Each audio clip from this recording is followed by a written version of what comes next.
स्वतंत्रता दिवस की बात हो रही है, फ्रीडम की, तो मैं चाहूंगा कि स्वतंत्रता दिवस पर आप कुछ चीजों से फ्रीडम पाएं।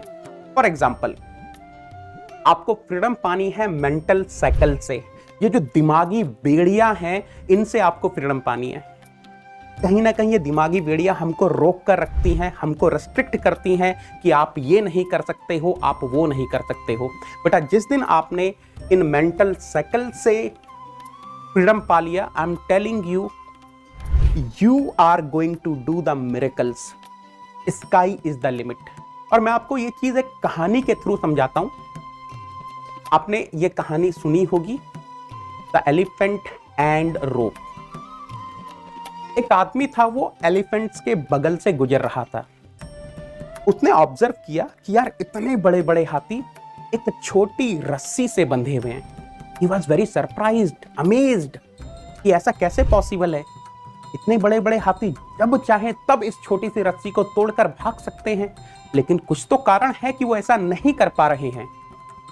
आदमी उनके ट्रेनर के पास गया, महावत के पास गया, और उसने महावत से पूछा कि भाई साहब ऐसा क्या किया है आपने कि इतने बड़े बड़े हाथी इस छोटी सी रस्सी को तोड़कर भाग नहीं रहे। तो फिर महावत ने समझाया कि जब ये हाथी छोटे थे, when they were very very young, we used to hold these elephant with the same small rope। हम इसी छोटी रस्सी से इन छोटे छोटे हाथियों को उस टाइम पर बांधा करते थे जो अब बहुत बड़े हो चुके हैं। उस टाइम पर ये छोटे छोटे हाथी इन रस्सी को तोड़कर भाग नहीं पाते थे। This rope was sufficient to hold them। और जैसे जैसे ये हाथी बड़े होते गए, उनकी मेंटल कंडीशनिंग इस तरीके से होती गई कि हम इस रस्सी को तोड़ नहीं सकते हैं।